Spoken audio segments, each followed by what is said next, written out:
Hi welcome to T-SAT. నా పేరు దివాకర్, నేను మీ రీజనింగ్ ఫ్యాకల్టీ. ఓకే, రీజనింగ్ విభాగం నుంచి గ్రూప్ టాపిక్ నుంచి గ్రూప్ ఓరియంటేషన్లో ఏ విధంగా క్వశ్చన్స్ అడుగుతాడు, వాటికి ఏ విధంగా ఆన్సర్స్ చేయాలి అనేది ఈ ఒక లైవ్ డిస్కషన్లో చూద్దాం. First question time direction topic నుంచి ఇవ్వడం జరిగింది. క్వశ్చన్ ఏమన్నాడంటే, Indra's starts from his office, moves 15 kilometers towards west and turn his left and moves 24 kilometers. Again he moves 8 kilometers towards west and then moves 8 kilometers towards north. Then he turn to his right and moves 15 kilometers. Again he turn north and moves 20 kilometers. And then he turn his left and moves 7 kilometers. Now he turn towards south and moves 28 kilometers. Again he turn to his left and moves 15 kilometers. Now he reached his home. What is the distance between Indra's initial point to final point? ఇక్కడ question ఒక్కసారి observe చేస్తే, ఇక్కడ ఇంద్ర అనే వ్యక్తి గురించి మాట్లాడుతున్నాడు. అతను ఎక్కడి నుంచి బయలుదేరాడంటే తన ఆఫీస్ నుంచి ఇంటికి బయలుదేరాడు. తన ఆఫీస్ నుంచి ఇంటికి ఎలా వెళ్తున్నాడంటే, ఆఫీస్ నుంచి ఫస్ట్ పడమర దిక్కున వెస్ట్ డైరెక్షన్లో వెళ్ళి 15 kilometers ట్రావెల్ చేశాడు. అక్కడి నుంచి లెఫ్ట్ టర్న్ అయ్యి 24 kilometers నడిచాడు. మళ్ళీ పడమర దిక్కున 8 kilometers నడిచాడు. దీని తర్వాత మళ్ళీ ఉత్తరం దిక్కున 8 kilometers నడిచి అక్కడి నుంచి మళ్ళీ కుడివైపు తిరిగి మళ్ళీ 15 kilometers నడిచాడు. నెక్స్ట్ అగైన్ మళ్ళీ ఉత్తరం దిక్కున 20 kilometers ప్రయాణం చేసి మళ్ళీ అదేవిధంగా ఎడం వైపు తిరిగి 7 kilometers ప్రయాణం చేశాడు. మళ్ళీ అక్కడి నుంచి మళ్ళీ సౌత్ వర్డ్ అంటే దక్షిణం దిక్కున ప్రయాణం చేస్తూ 28 kilometers నడిచిన తర్వాత మళ్ళీ ఎడం వైపు తిరిగి 15 kilometers నడిచాడు. ఓకే, దేర్ఫోర్ అప్పుడు 15 kilometers నడిచిన తర్వాత తన ఇంటికి చేరాడంట. ఇది క్వశ్చన్. వాడు ఏమనంటే క్వశ్చన్ని స్టార్టింగ్ పాయింట్ నుంచి అంటే తన ఆఫీస్ నుంచి ఇంద్రాస్ ఆఫీస్ నుంచి ఫైనల్ పాయింట్ అంటే తన ఇంటి వరకు ఎంత దూరం ట్రావెల్ చేసుకుంటూ వచ్చాడు అంటే షార్టెస్ట్ డిస్టెన్స్ చెప్పాలి. దీన్ని షార్ట్ కట్ చేయాలి మనం. ఈ క్వశ్చన్ చూసి భయపడాల్సిన అవసరం లేదు. మొత్తం ఎంత పెద్ద డైరెక్షన్ క్వశ్చన్ ఇచ్చినా కూడా షార్ట్ కట్లో లేపడం మనకు అలవాటు అవ్వాలి. షార్ట్ కట్లో చేయాలంటే కొన్ని కీ పాయింట్స్ తెలియాలి. ఆ కీ పాయింట్ ఏమంటే మన డైరెక్షన్ డయాగ్రామ్ ఏమొస్తుందంటే ఇక్కడ వాల్యూ మన డైరెక్షన్ డయాగ్రామ్ మనకి ఓవరాల్గా ఎన్ని డైరెక్షన్స్ ఉన్నాయంటే 4 డైరెక్షన్స్ ఉన్నాయి. ఆ 4 డైరెక్షన్స్ ఏవేవి అంటే north, south, east and west. అదేవిధంగా ఈ 4 మెయిన్ డైరెక్షన్లో మధ్యలో ఉండేవి ఏమంటే కార్నర్స్ అంటాం. దీన్ని ఏమంటామంటే నార్త్ ఈస్ట్ అంటే ఈశాన్యం, ఇక్కడ సౌత్ ఈస్ట్ అంటే ఆగ్నేయం, సౌత్ వెస్ట్ అంటే నైరుతి, ఇక్కడ నార్త్ వెస్ట్ అంటే వాయువ్యం. ఇవి మెయిన్ డైరెక్షన్. ఇప్పుడు మనం షార్ట్ కట్ చేయాలి అంటే ఇప్పుడు మనం కొద్దిసేపు ఈ డైరెక్షన్ ఈ కార్నర్ పాయింట్స్ తీసేయండి. ఈ కార్నర్ పాయింట్ తీసేసి ఈ ఓవరాల్గా మెయిన్ డైరెక్షన్తోనే ఆన్సర్ చేసుకుంటూ వెళ్ళిపోవాలి. ఈ మెయిన్ డైరెక్షన్తో ఏ విధంగా చేయాలి, షార్ట్ కట్ ఏ విధంగా చేయాలి అంటే నార్త్కి రైట్ సైడ్ ఎటువైపు, లెఫ్ట్ సైడ్ ఎటువైపు అది తెలిసి ఉండాలి. ఆ చిన్న లాజిక్ పాయింట్ తెలిస్తే మొత్తం షార్ట్ కట్లో వెళ్ళిపోతుంది. చూద్దాం. నార్త్కి ఇది నార్త్ డైరెక్షన్, ఇది సౌత్, ఇది ఈస్ట్, ఇది వెస్ట్. ఈ నార్త్కి ఇది రైట్ డైరెక్షన్ అవుతుంది. ఇదంతా రైటే. నార్త్కి రైట్ డైరెక్షన్ ఏమంటే ఈస్ట్కి రైట్ అంటే సౌత్కి రైట్ అంటే వెస్ట్కి రైట్ అంటే మళ్ళీ నార్త్ వస్తుంది. అదేవిధంగా లెఫ్ట్ అంటే ఈ యాంటీ క్లాక్ వైజ్ డైరెక్షన్లో రావాలి. Anti clockwise direction. నార్త్కి లెఫ్ట్ సైడ్ అంటే వెస్ట్, మళ్ళీ వెస్ట్కి లెఫ్ట్ సైడ్ అంటే సౌత్కి మళ్ళీ లెఫ్ట్ సైడ్ అంటే ఈస్ట్కి మళ్ళీ లెఫ్ట్ సైడ్ అంటే మళ్ళీ నార్తే వస్తుంది. అలా రైట్ డైరెక్షన్ అంటే ఏం తీసుకోవాలి, లెఫ్ట్ డైరెక్షన్ ఏం తీసుకోవాలి, ఒక చిన్న లాజిక్ పాయింట్ తెలిస్తే ఈ ఎంత పెద్ద క్వశ్చన్ వచ్చినా కూడా డైరెక్షన్ టాపిక్లో ఎంత లాంగెస్ట్ క్వశ్చన్ వచ్చినా కూడా ఈజీగా ఆన్సర్ అయిపోతుంది. దానితో పాటు ఇంకో కీ పాయింట్ ఏమంటే ఎప్పుడైనా సేమ్ డైరెక్షన్ అంటే సేమ్ అంటే ఏమి north north, south south, east east, west west అలా సేమ్ కనుక వస్తే ఆ వాల్యూస్ని కలపడానికి ట్రై చేయండి, కలపాలి, ప్లస్ చేయాలి. Okay, next opposite direction. Okay, opposite కనుక వస్తే ఆపోజిట్ నథింగ్ బట్ నార్త్కి ఆపోజిట్ సౌత్, ఈస్ట్కి ఆపోజిట్ వెస్ట్. ఓకే, అలా ఆపోజిట్ వస్తే ఆ రెండింటిని ఏం చేయాలి అంటే సబ్ట్రాక్షన్ చేయాలి. ఓకే, సేమ్ డైరెక్షన్ వస్తే కలపాల్సి వస్తుంది, ఆపోజిట్ డైరెక్షన్ వస్తే సబ్ట్రాక్షన్ చేయాల్సి వస్తుంది. ఈ ఒక్క చిన్న లాజిక్ పైన తెలిసినా మనం ఈ ప్రాబ్లం చాలా ఈజీగా చేయొచ్చు. ఓకే, చూద్దాం. ఓకే, ఏ విధంగా చేయాలి? వాడిచ్చిన క్వశ్చన్ని మొత్తం కండిషన్ షార్ట్కట్లో ఈక్వేషన్ టైప్లో రాయాలి. ఓకే, వాడిచ్చిన క్వశ్చన్ని ఈక్వేషన్ టైప్లో ఏ విధంగా రాయాలి? మనం ఈక్వేషన్ టైప్లో ఎంత ఫాస్ట్గా రాస్తే మనం ఎంత ఫాస్ట్గా రాస్తే అంత తొందరగా ఈ క్వశ్చన్ ఆన్సర్ చేయొచ్చు. ఓకే, మీరు క్వశ్చన్ చాలా లెంతీగా ఉందని చూసి భయపడద్దండి. మన గ్రూప్ ఎగ్జామ్లో కూడా గ్రూప్స్ 1లో కానీ 2 కానీ 3 కానీ ఇలాంటి మోడల్ క్వశ్చన్స్ క్రియేట్ చేస్తారు వాడు. ఓకే, చూద్దాం. ఫస్ట్ ఆఫ్ ఆల్ వాడు ఎక్కడ మూవ్ అయ్యాడు? West direction. అంటే షార్ట్ కట్ ఎలా రాస్తా అంటే దీన్ని డబ్ల్యూ. ఓకే, డబ్ల్యూ వాల్యూ ఎంత అంటే డబ్ల్యూ వాల్యూ ఎంత అంటే 15. డబ్ల్యూ వాల్యూ ఎంత అంటే 15. డబ్ల్యూ వాల్యూ అంటే వెస్ట్న 15 కిలోమీటర్ నడిచాడు అని అర్థం. మళ్ళీ అక్కడ నుంచి ఈ లెఫ్ట్, డబ్ల్యూకి లెఫ్ట్ అంటే ఏమొస్తుంది? సౌత్. ఓకే, ఎస్ వాల్యూ రాస్తున్నాం. సౌత్ ఎన్ని కిలోమీటర్ వెళ్ళాడు వాడు? 24 కిలోమీటర్ వెళ్ళాడు. మళ్ళీ అక్కడ నుంచి again he moves 8 kilometre west ఎంత అంటే మళ్ళీ 8 కిలోమీటర్ అంట. నెక్స్ట్ అదేవిధంగా నార్త్ మళ్ళీ అగైన్ 8 కిలోమీటర్, నార్త్ అంటే ఎన్ మళ్ళీ 8 కిలోమీటర్. నెక్స్ట్ అదేవిధంగా హీ టర్న్ హీజ్ రైట్, నార్త్లో ఉన్నాడు, నార్త్కి రైట్ అంటే ఏమొస్తుంది? ఈస్ట్ వస్తుంది. కాబట్టి ఈస్ట్ ఎన్ని కిలోమీటర్ అంటే 15 కిలోమీటర్. ఓకే, నెక్స్ట్ అదేవిధంగా అగైన్ నార్త్, మళ్ళీ నార్త్ ఎంత అంటే north 20 kilometre.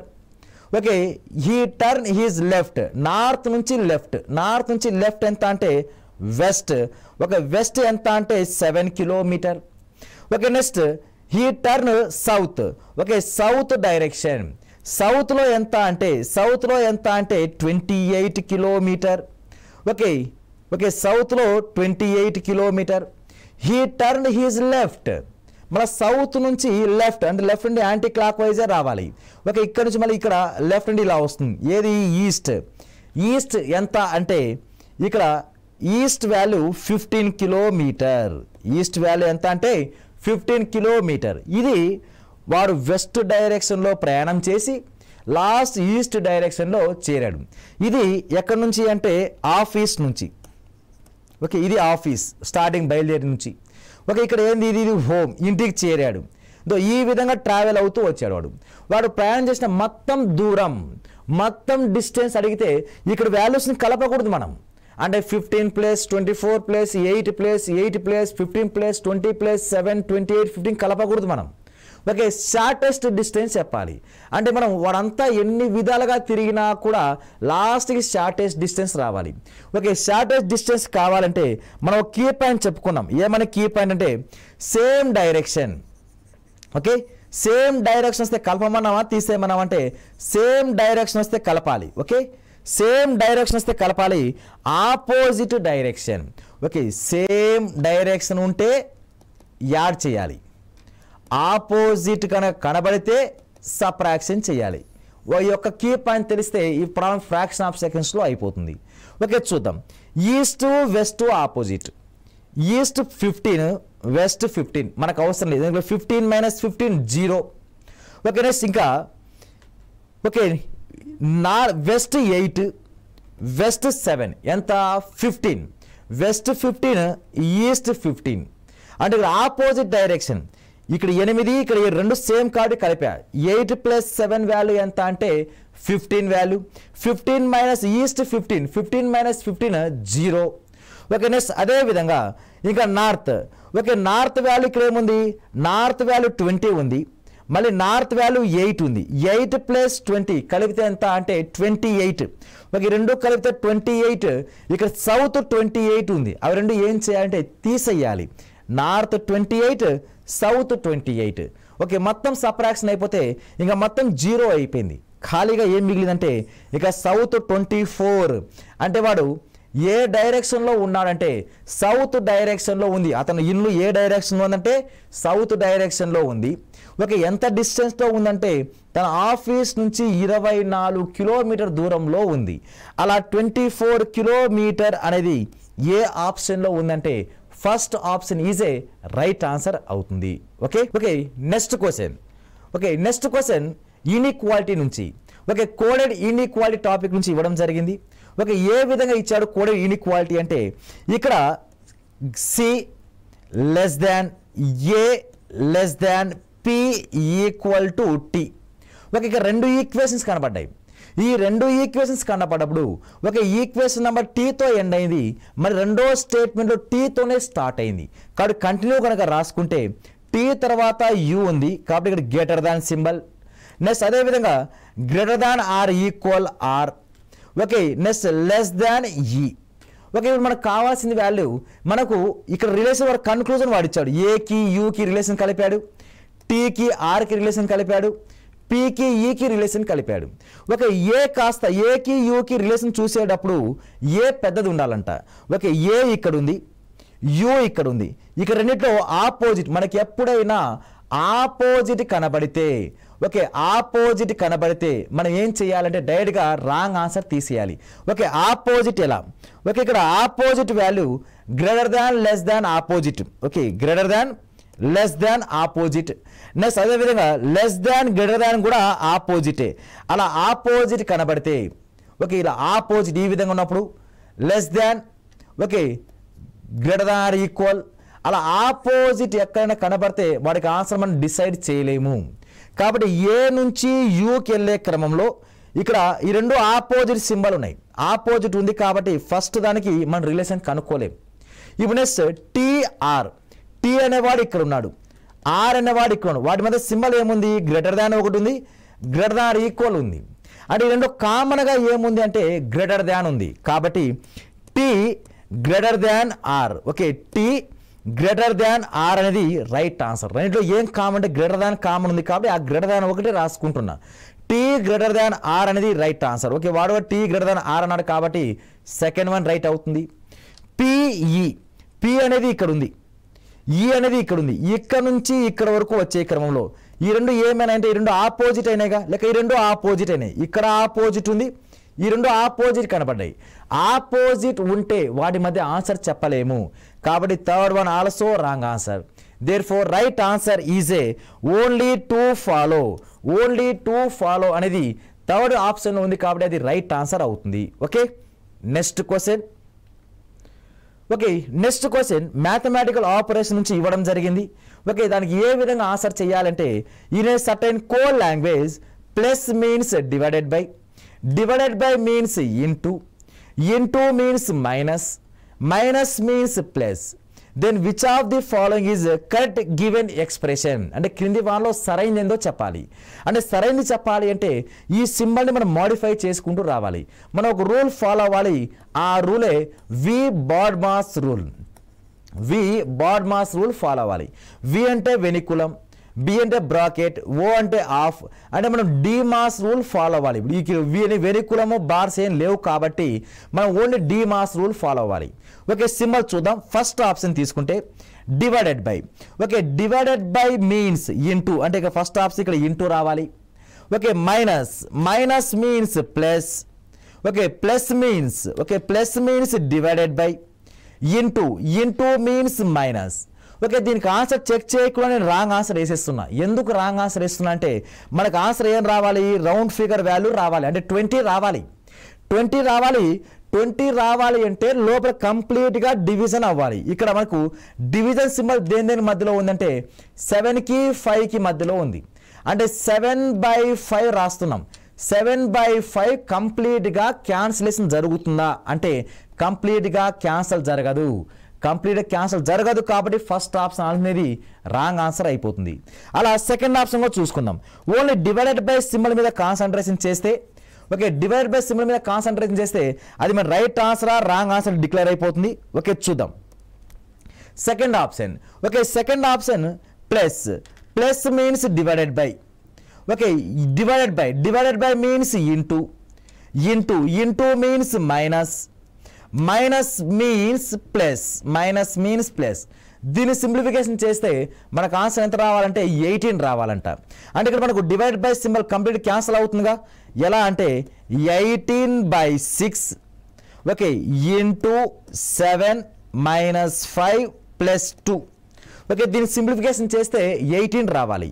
Okay, 6 1s 6 3s. Okay, division చేసాం, తర్వాత మల్టిప్లికేషన్ 7 3s వాల్యూ ఎంత 21 -5 + 2 21. తర్వాత మల్టిప్లికేషన్ చేసాం, తర్వాత అడిషన్ చేయాలి. అడిషన్ అంటే 21 + 2 వాల్యూ 23 -5. 23 - 5 వాల్యూ 23లోంచి 5 తీసేస్తే వాల్యూ ఎంత 18. కాబట్టి 18 వచ్చింది. కాబట్టి therefore second option is A right answer అవుతుంది. లేదు రిమైన్ రెండు ఆప్షన్ కూడా చెక్ చేసుకుందాం. ఓకే, మనం డివైడ్ బై సింబల్ అది ఒకటి చూసుకుందాం. డివైడ్ బై సింబల్ దేన్ని మార్చుకోవాలి? Plus means divide by. అంటే ఇక్కడ 6/7 వస్తుంది థర్డ్ ఆప్షన్. 6/7 కంప్లీట్ క్యాన్సిల్ అవుతుందంటే అవ్వదు. కాబట్టి third option wrong answer. Okay, ఇక్కడ ప్లస్ సింబల్ 7కి 5కి మధ్యలో ఉంది. Plus symbol means divided by. ఇక్కడ 7/5 కాబట్టి ఇది కూడా కంప్లీట్గా క్యాన్సిల్ అవ్వదు. కాబట్టి therefore answer is a second option is A right answer అవుతుంది. Okay, next question. Okay, next question find the odd one out given question. ఇక్కడ వర్డ్ అనాలజీ నుంచి ఇవ్వడం జరిగింది. ఓకే, ఇక్కడ ఏమేమి ఇచ్చాడంటే బీస్ అంటే తెలుగులో తేనెటీగలు అంటాం. ఓకే, తేనెటీగలను ఇస్తూ ఏపీ కల్చర్ అన్నాడు. అంటే తేనెటీగల పెంపకాన్ని ఏమంటామంటే ఏపీ కల్చర్ అంటాం. అది కరెక్టే వాల్యూ. బర్డ్ యొక్క పెంపకం, బర్డ్ యొక్క బర్డ్స్ కల్టివేషన్ ఏమంటామంటే ఏవి కల్చర్ అంటాం. ఇది కూడా కరెక్టే. ఫిష్ యొక్క కల్టివేషన్ అంటే ఫిష్ని పెంచడాన్ని చేపల పెంపకాన్ని ఫిషీ కల్చర్ అంటాం. ఓకే, ఈ మూడు కరెక్ట్గానే ఉన్నాయి. ఓకే, ప్యాడీ అంటే వరి. ప్యాడీ అంటే ఏమొస్తుంది? వరి పెంపకం అంటే వరి తోట పెంపకాన్ని ఏమంటామంటే హార్టికల్చర్ అంటామంటే హార్టికల్చర్ అనము. ఓకే, హార్టికల్చర్ ఏమంటామంటే ఉద్యానవన. ఓకే, ఉద్యానవన పంటల్ని ఏమంటామంటే ఉద్యానవన అంటే పండ్ల తోటలు లేక పూల తోటలు. ఓకే, పండ్ల తోటలు పూల తోటని ఏమంటామంటే హార్టికల్చర్ అని అంటాం. ఓకే, ఇక్కడ కొంచెం ఇంపార్టెంట్ పాయింట్. ఈ ఇచ్చిన 4 భిన్నంగా ఏది ఉందంటే ఈ ఇచ్చిన 4 ఆప్షన్లో ఫస్ట్ 3 రైట్గానే ఉన్నాయి, 4వది రాంగ్ ఉంది. కాబట్టి అదే మన రైట్ ఆన్సర్ అవుతుంది. ఇక్కడ కొంచెం ఎక్స్ట్రా బేసిక్ పాయింట్ ఏమంటే ఓకే పక్షుల పెంపకం. Okay, birds. ఓకే, పక్షుల పెంపకాన్ని ఏమంటామంటే ఏవి కల్చర్ అంటాం. ఓకే, పక్షుల పెంపకాన్ని ఏమంటామంటే ఏవి కల్చర్ అంటాడు. ఓకే, నెక్స్ట్ అదేవిధంగా పక్షులపై అధ్యయనం చేయు శాస్త్రాన్ని స్టడీ ఆఫ్ బర్డ్స్ ఏమంటామంటే ఆర్నిథాలజీ. ఓకే, ఆర్నిథాలజీ అంటాం. Okay, who is father of ornithology? ఇండియాలో ఆర్నిథాలజీ ఫాదర్ ఎవరు అంటే సలీం అలీ. ఓకే, సలీం అలీ అనేది ఫాదర్ ఆఫ్ ఆర్నిథాలజీ అంటాం. ఓకే, ఇది కొంచెం బేసిక్ పాయింట్. ఓకే, తేనెటీగల పెంపకాన్ని ఏమంటామంటే ఏపీ కల్చర్ అంటాం. అదే ఇది పక్షుల పెంపకాన్ని ఏమంటామంటే ఏవి కల్చర్ అంటాం. పక్షులపై అధ్యయనం చేయ శాస్త్రాన్ని ఆర్నిథాలజీ అంటాం. అదే చేపల పెంపకాన్ని ఏమంటామంటే పిసి కల్చర్ అంటాం. చేపలపై అధ్యయనం చేయు శాస్త్రాన్ని ఏమంటామంటే ఇక్తియాలజీ. ఓకే, ఇక్తియాలజీ అంటాం. ఓకే, ఇవన్నీ ఎక్స్ట్రా బేసిక్ పాయింట్. కాబట్టి ప్యాడీ అనేది దేనికి ఆన్సర్ అంటే ఇక్కడ దీనికి ఆన్సర్ ప్యాడీకి ఎటువంటి కల్టివేషన్ లేదు. కానీ హార్టికల్చర్ దేనికి రావాలి అంటే ఉద్యానవన పంటలు, పండ్ల తోటలు కానీ పూల తోటల పెంపకాన్ని ఏమంటామంటే ఇక్కడ హార్టికల్చర్ అంటాం. కాబట్టి therefore last option is A right answer అవుతుంది. Okay, next question. Okay, if the following question, select the related letters from the given alternative. Okay, ever is to XPEJ is as tone is to SPLW is to okay bank is to dash. ఇక same letter analogy, ఈ letter analogy topic నుంచి ఇవ్వడం జరిగింది. ఈ letter analogy చేయాలి అంటే ఈ nothing but coding decoding. Coding decoding ఏ విధంగా అయితే చేస్తామో అదే లాజిక్ ఇక్కడ ఫాలో అవ్వాలి. ఓకే వాడు చూద్దాం ఏమంటే యువర్ YOUR యువర్ యొక్క డీకోడ్ వాడు ఏమి ఇచ్చాడు అంటే XPEJ అన్నాడు. ఓకే దీని ఆధారంగా టోన్ యొక్క కోడ్ వాడే ఇచ్చాడు SPLW అని. అదే లాజిక్ ఉపయోగించి బ్యాంక్ యొక్క కోడ్ మనం కనుక్కోవాలంట. ఓకే చూద్దాం. ఇక Y యొక్క నంబర్ ఎంత అంటే 25, O యొక్క నంబర్ 15, U యొక్క నంబర్ 21, R యొక్క నంబర్ 18. ఓకే నెక్స్ట్ ఇక X యొక్క నంబర్ 24, ఓకే X యొక్క నంబర్ 24, P యొక్క నంబర్ 16, E యొక్క నంబర్ 5, ఇక్కడ 10. 25 కాస్త 24 అయింది. 25 కాస్త 24 అంటే -1 జరిగింది. 15 కాస్త 16 అయింది. ఏం జరిగింది? +1 జరిగింది. ఇప్పుడు అదే లాజిక్ అంటే ఫస్ట్ సగాన్ని -1 +1 చేశాడు. ఓకే నెక్స్ట్ ఇప్పుడు 21ని -1 చేయాలిగా, చేయలేదు. ఓకే యు యొక్క ఆపోజిట్ ఏమంటే యు యొక్క ఆపోజిట్ ఎఫ్ అంటే ఫర్ యు యొక్క ఆపోజిట్ ఏమొస్తుందంటే ఎఫ్ వస్తుంది. ఎఫ్ యొక్క నంబర్ ఎంత అంటే 6. ఇప్పుడు 6 కాస్త ఏమైంది? 5 అయింది. అంటే ఇప్పుడు -1 చేశాడు. ఆర్ యొక్క ఆపోజిట్ ఎంత అంటే ఐ, ఇండియన్ రైల్వే అని కోడ్ గుర్తు పెట్టుకుంటాం. ఐ యొక్క నంబర్ ఎంత అంటే 9 కాస్త ఇక్కడ ఏమైంది? 10 అయింది. 10 అయింది కాబట్టి +1 జరిగింది. కాబట్టి ఇక్కడ కోడ్ ఏం లాజిక్లో ఇచ్చాడంటే ఫస్ట్ టూ లెటర్స్ని -1 +1 చేశాడు. నెక్స్ట్ లాస్ట్ 2 లెటర్స్ని వాటికి ఆపోజిట్ రాసుకొని -1 +1 చేశాడు. ఇప్పుడు అదే లాజిక్తో టోన్ ఈస్ టు SPLW వచ్చేస్తుంది. కాబట్టి ఇప్పుడు మన బ్యాంక్ని డీ కోడ్ కనుక్కోవాలి. ఇదే లాజిక్ ఉపయోగించి బ్యాంక్ యొక్క డీ కోడ్ ఫస్ట్ దాన్ని ఏం చేయాలి? -1 చేయాలి. తర్వాత ఏం చేయాలి? +1 చేయాలి. ఓకే రిమైన్ రెండు దానికి ఆపోజిట్ రాసి మళ్ళీ -1 +1 చేయాల్సి వస్తుంది. ఓకే బికి -1, బి వెనక ఏమొస్తుందంటే ఏ ఉంటుంది. ఏ తర్వాత ఏమొస్తుందంటే బి వస్తుంది. ఓకే నెక్స్ట్ ఎన్ యొక్క ఆపోజిట్ ఏమి? ఎం. కే యొక్క ఆపోజిట్ ఏమంటే పి. ఓకే వీటికి ఫస్ట్ ఏం చేయాలి? -1 చేయాలి, దీనికి +1 చేయాలి. ఎం యొక్క నంబర్ 13కి -1 అంటే 13. ఎం ముందర ఏం లెటర్ వస్తుందంటే ఎల్ అనే లెటర్ వస్తుంది. పి తర్వాత వచ్చేది ఏదంటే క్యూ. కాబట్టి ఆన్సర్ ABLQ అనేది రైట్ ఆన్సర్ అవుతుంది. ఇక్కడ లాజిక్ కోడ్ ఏముందంటే ఫస్ట్ 2 లెటర్స్ని -1 +1 డైరెక్ట్గా చేశాడు. రిమైనింగ్ 2 లెటర్స్ని వాడి ఆపోజిట్ లెటర్ రాసి -1 +1 చేశాడు. ఓకేనా. నెక్స్ట్ క్వశ్చన్ క్లాక్ టాపిక్ నుంచి ఇవ్వడం జరిగింది. At what time between 4 o'clock and 5 o'clock will the hands a clock right angle. Okay right angle అంటే ఈజ్ నథింగ్ బట్ 90 degree. అంటే 4 గంటల సమయంలో 5 గంటల సమయంలో ఏ సమయాన రెండు ముళ్ళుల మధ్య కోణం 90 డిగ్రీలు వస్తుందో కనుక్కోండి అన్నాడు వాడు. ఓకే దీన్ని షార్ట్కట్గా డైరెక్ట్గా ఏ విధంగా చేయాలంటే ఒక గంటకి 2 సార్లు 90 డిగ్రీలు వచ్చే అవకాశం ఉంటుంది. అలా ఒక గంటకి 2 సార్లు అంటే 1 అవర్కి 2 టైమ్స్ వస్తుంది. 1 అవర్కి 2 టైమ్స్ అంటే అలా 24 అవర్స్కి 44 టైమ్స్ వస్తుంది. అలా ఒక రోజుకి ఎన్నిసార్లు 90 డిగ్రీ వస్తుందంటే 44 టైమ్స్ ఉంటుంది. కాబట్టి ఇప్పుడు అడిగింది మనకు 2 ఆన్సర్ రావాలి. 4కి 5కి మధ్యలో 90 డిగ్రీ ఎప్పుడు రావాలి. ఓకే దీని షార్ట్కట్ ఏ విధంగా చేయాలంటే మనము 4కి 5కి అంటున్నాం కాబట్టి మనము ఎవరీ 3 అవర్స్ 90 డిగ్రీ అంటే ఎంత? గంటల ముళ్ళు ఒక గంటకు చేయి కోణం 30 డిగ్రీ. ఫస్ట్ అవర్కి 30, సెకండ్ అవర్ 30, థర్డ్ అవర్ 30 అంటే 90 డిగ్రీ అంటే 3 అవర్స్కి. మరి 2 ఆన్సర్ రావాలి అంటే +3 ఒకసారి చేయాలి, -3 ఒకసారి చేయాలి. +3 చేస్తే 7, -3 చేస్తే 1. ఓకే దీన్ని ఇంటూ ఏం చేయాలంటే 5. ఇంటూ 5 ఎందుకు చేయాలంటే గంటల ముళ్ళు 4 దగ్గర ఉంటే, గంటల ముళ్ళు 4 దగ్గర ఉంటే, నిమిషాల ముళ్ళు 7 దగ్గర ఒకసారి ఉంటుందంట, 5 దగ్గర ఒకసారి ఉంటుందంట. ఓకే, ఇక్కడ మన షార్ట్ కట్ కోడ్ ఏం గుర్తు పెట్టుకోవాలంటే short cut code formula m/11 అనేది మన ఆన్సర్.